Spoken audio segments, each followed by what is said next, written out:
University of Parma, DILL, International Master in Digital Library Learning. Course Access to Digital Libraries. Teacher Vittore Casarosa. Refresher on Computer Architecture and Networking.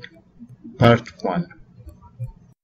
As I was saying here, I like to really start with what I call a historical perspective. So this is, well, there will be some technical ideas, but not so many until we get to the architecture of a computer. So the history of computers is, I mean, everybody's agreement that more or less the first notion of modern-day computers came out, as you say, in the early 1800s. With this Charles Babbage, professor of mathematics at Cambridge University.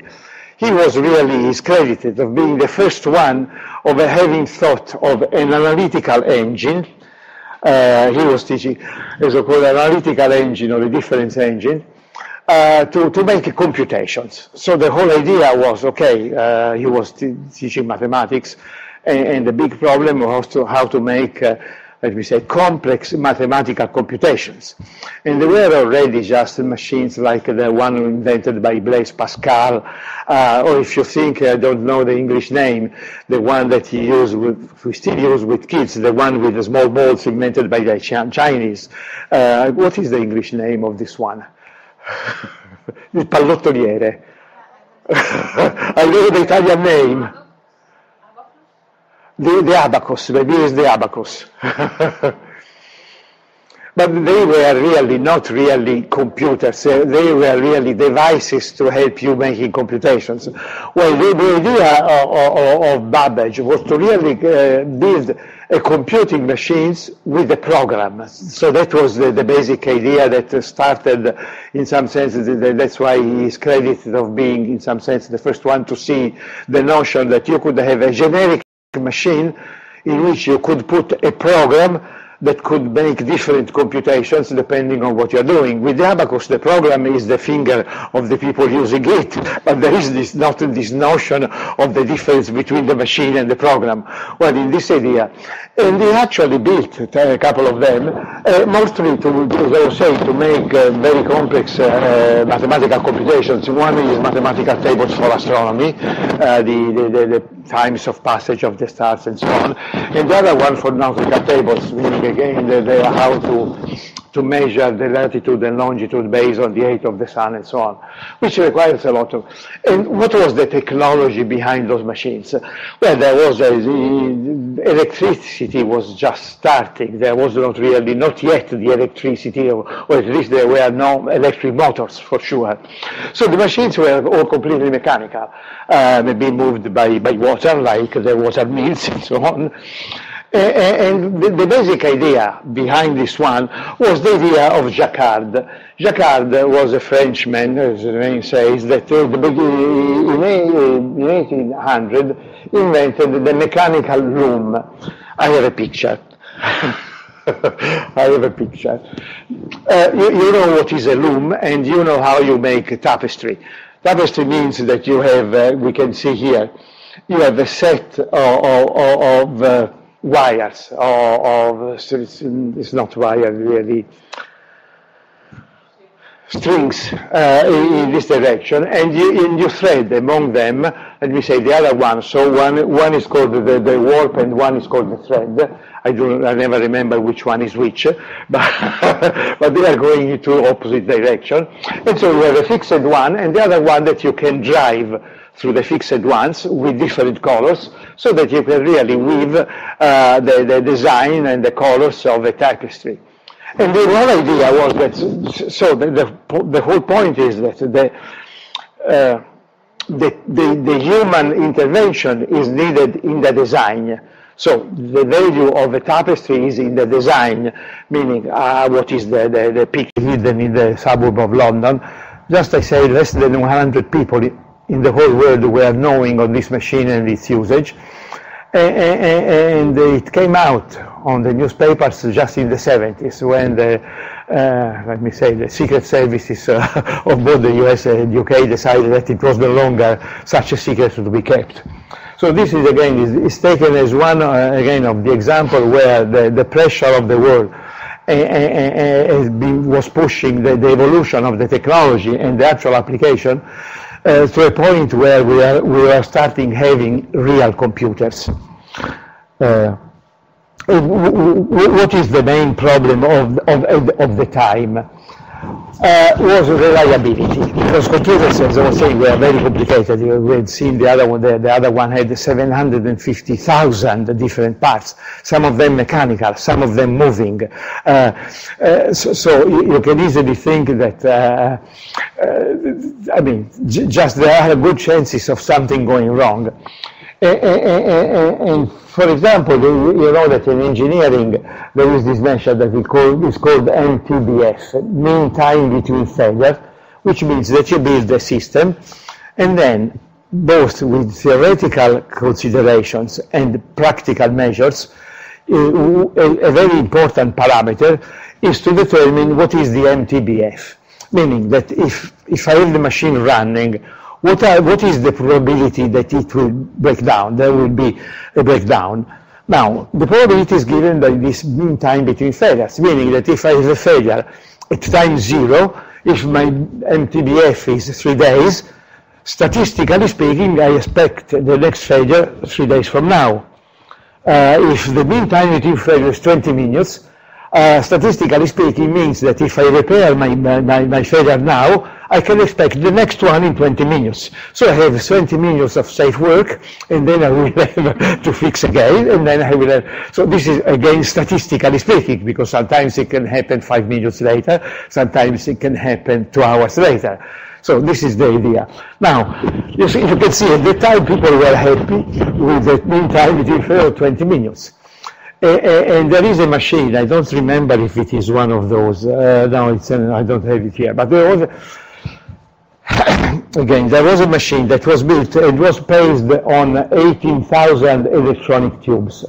Now, of valves, have you ever seen an electronic tube or a valve? No one of you. Those were the ones used in TV sets and radio sets in the 50s. Now,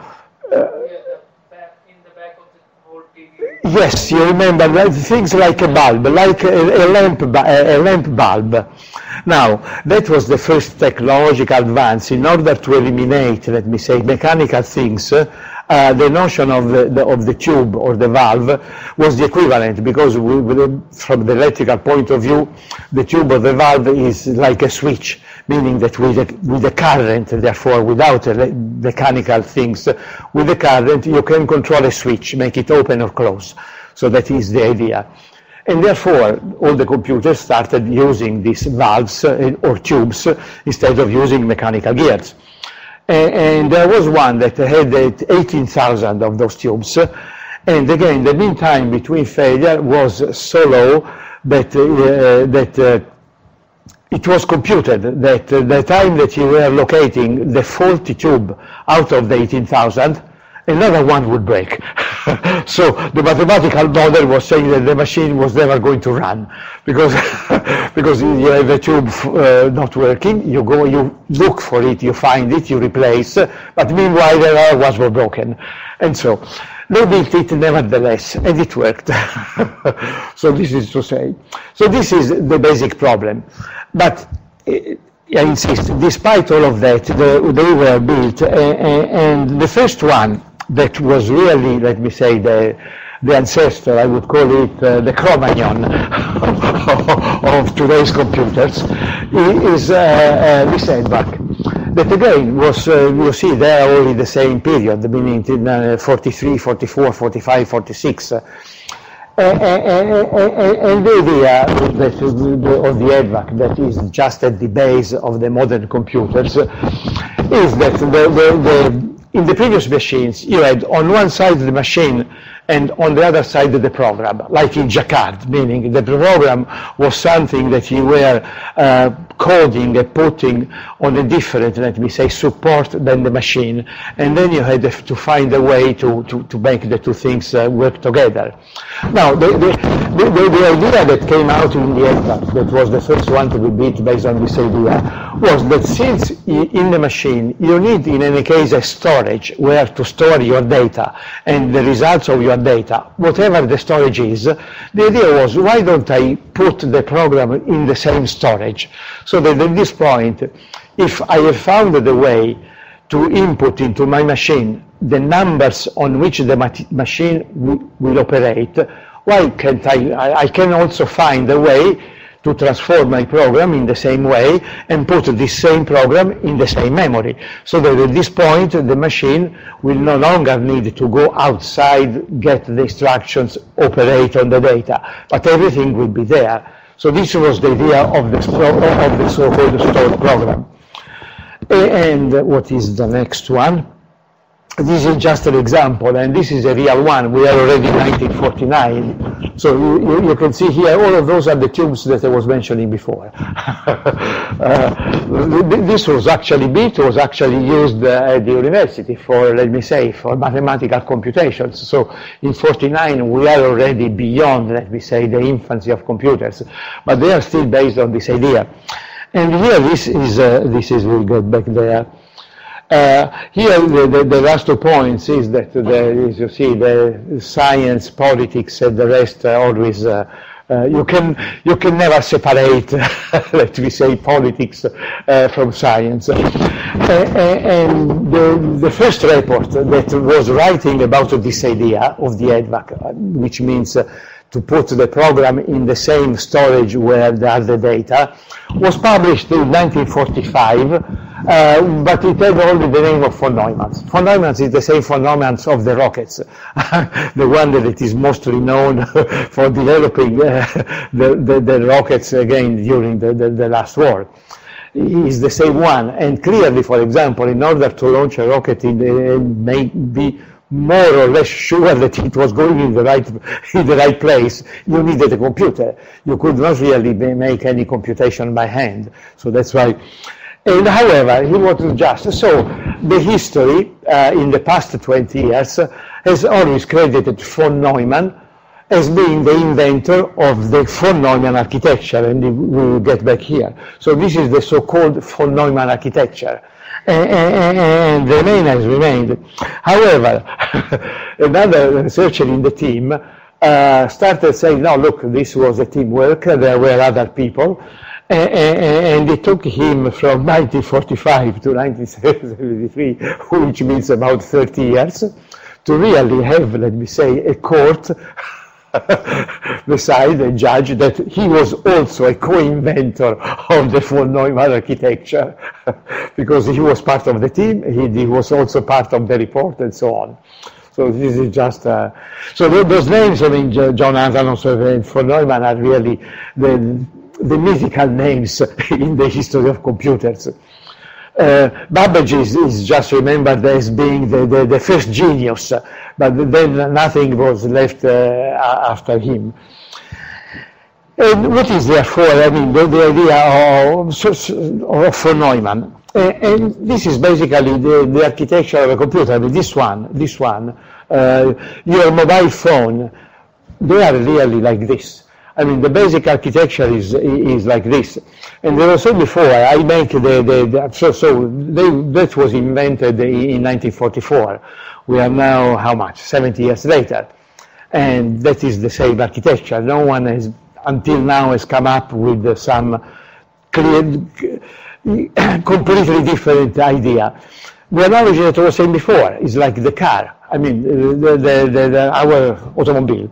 The engine, which is how it's called, the motore a scoppio, the internal combustion engine, in which you have something that explodes in the engine and puts a cylinder in movement. That was, the first ones were invented in 1895, 1890s actually, and the first car were around in the early 90s, in the early 1900s. And again, more than a century later, we have improved the technology, we have improved the material, and so on. But the basic architecture of the car has remained exactly as it was about 120 years ago. And in some sense, and on this maybe that we will get back again, but this is my view, that the same, I mean, the car has had, there is no doubt that the car has had a very deep influence over our society. I mean, the way that our society is today has been clearly, I don't want to say changed, because there was very little, I mean, it has been influenced, it has been shaped, let me say, I think the right word is, it has been shaped by the automobile, the effect of having, let me say, more mobility, more access to things, and so on.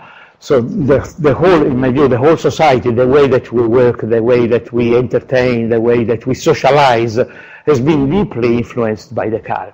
And there has been no revolution. I mean, until 1880, the society was based on horses, car-driven horses. And there were the trains that somehow started bringing in the notion that there could be some way to move which could be faster than a horse. But the trains were mostly, again, for goods, for carrying things. So, and in any case, the train was not an individual thing. I mean, you could not own a train. You could use a train, except Rockefeller and Vanderbilt are the ones that actually beat the railroad industry, but as a normal citizen, you could not really own a train. But while you could own a horse, you had your own horse, you had your own cart, and so on. And the automobile really slowly, let me say, changed this point of view, changed the way that the people, as I was saying, were moving, were socializing, started building, let me say, highways and so on. And the horses slowly disappeared from being the main part of transportation of the society, just supplanted by the cars. Now, with computers, in my view, is more or less happening the same. I mean, sometimes, again, I am of a different generation, but sometimes I think I'm not realizing how much computers, and even more the so-called mobile devices that are ubiquitous today, are changing the way that we socialize, we make friends, we exchange information, we work, and so on. And again, there is no revolution. We are not changing or throwing away. We are just slowly. And I hope I will see, as I said before, my grandchildren, to see the internet generation, to see how they will work and will study 10 years from now. Because this is really completely different from one of my last exam at the university. I still remember that the pain was a chemistry, an exam in chemistry, and one of the parts was to doing calculi stechiometrici. I don't know the computations in which you have a chemical formula with the quantities, and you have to compute the outcome of the reaction, both in grams, solid, gas, liquid, and so on. And there was a huge amount of computations behind that I was doing with my logarithmic tables. So I had to multiply two numbers of 6 digits each. I would just take the logarithm of number 1, the logarithm of number 2, summing the logarithm, then going again to the table, getting the anti-logarithm of the result, and so on. So it was really a painful exam. Now, just a few years later came out the small handheld computations, HP for the first one, in which you could, again, on your handheld calculators, you could do all those computations just like this. And today, with the rest, so I'm curious.